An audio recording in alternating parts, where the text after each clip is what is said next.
3 things you are needing for creating videos for your business. I'm at Abraxas with New Focus Films, and when we are not creating videos for clients on occasion, I am consulting some businesses to help them create their own content. The value of having your own content is that it does help establish your authority within your niche.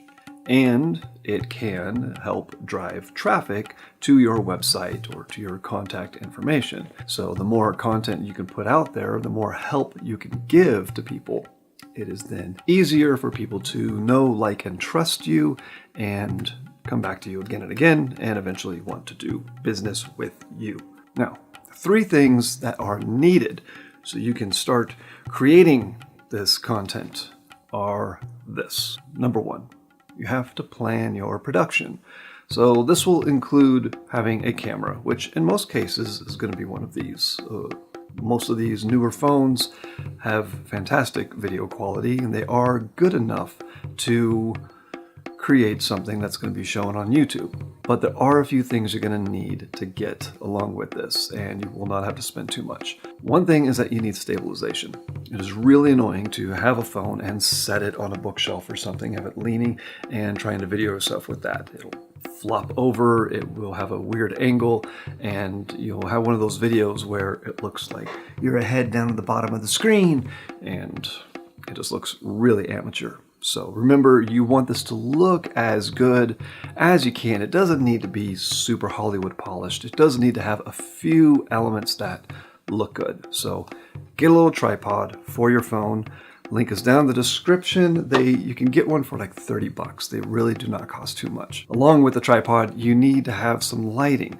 So you might be able to rely on natural light coming from a window or the lights in your office or your home, but more than likely, you're going to need something that gives a little bit of a soft, consistent light that you can set up and recreate the same look over and over again.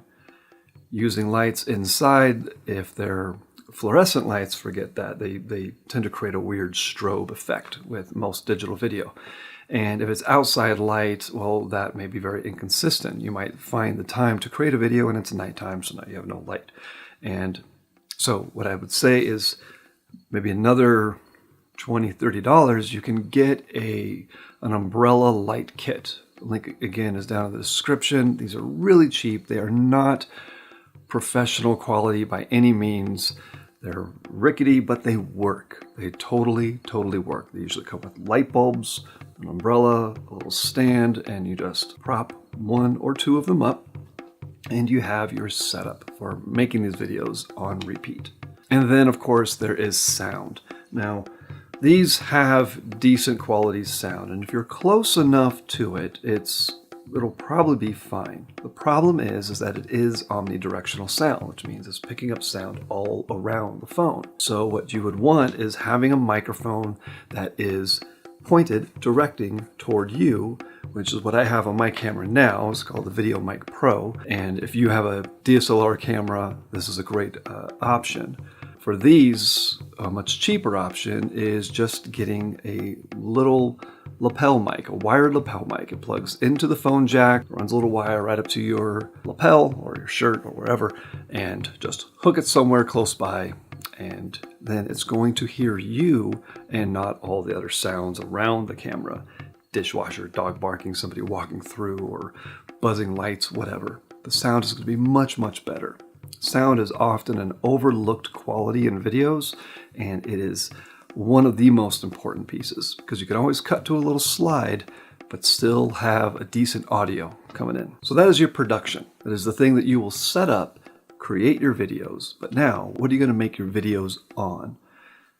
This is where it may not be enough just to think about what you know about your business, but to take a few ideas that you do know and then type those into Google. Don't hit enter, hit spacebar, and see what Google recommends. What are some of the terms that come up created off of that first keyword that you typed in, or key phrase? Maybe it's a few words.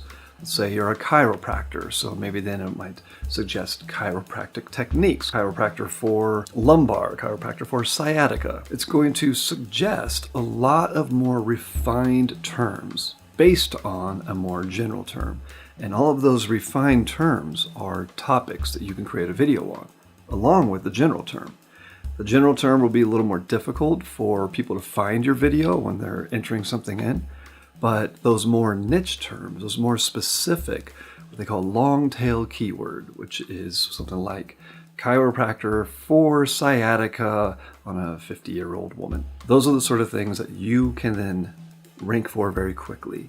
Your video will pop up much more quickly on a more specific term, and it'll give you a load of topics. So go through Google and also go through YouTube. YouTube does the same thing. It's owned by Google and it's number 2 largest search engine. And it gives you a lot of suggestions. This is the simplest, quickest, and freest way to check keywords for your for whatever topic you're looking for. Then just write out your list. Put it onto a spreadsheet or write it on paper if you're old school like that, and come up with however many topics you want, at least 52, so that now you have, if you want to make one video a week for a year, you have content to deliver for a whole year. And then finally, number 3, batch create. The thing is you're busy. You have a business. You don't want to be making a video every single week. That's not scalable. That's not efficient.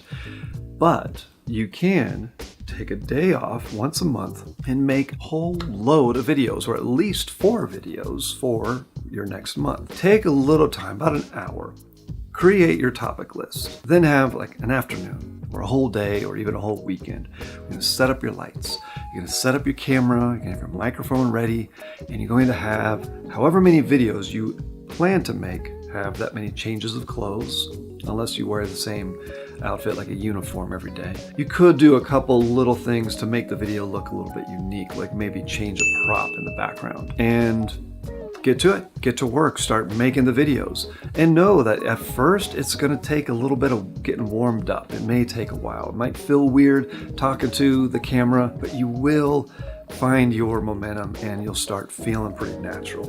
And just saying whatever you have to say, whatever good information you have to offer. One last quick tip. When you are looking at, let's say you're looking at a phone, the lens is right here. Or if you're looking over here, obviously you see the lens right there. But often people do this so that they can see themselves. The problem is that they end up looking at the screen and not at the lens, which looks like this. So I'm talking to you, but I'm not ever looking at you, and it does start to feel a little like I don't really care. That feels awkward, doesn't feel authentic. The whole value of creating this kind of video content is to share your authenticity, to share what you have to offer. People see your face, they start to get to know you, but if you're always looking somewhere else, even subconsciously, people are going to stop paying attention. So always look to the lens. All right, that's it for now. That's 3 good tips. Links to things mentioned are down in the description below, and please let me know how it goes for you. Really hoping that this helps. You should also watch that, because that's more helpful content. You can watch that, dig in a little bit more, subscribe so you can see more videos about all this kind of good stuff, and good luck.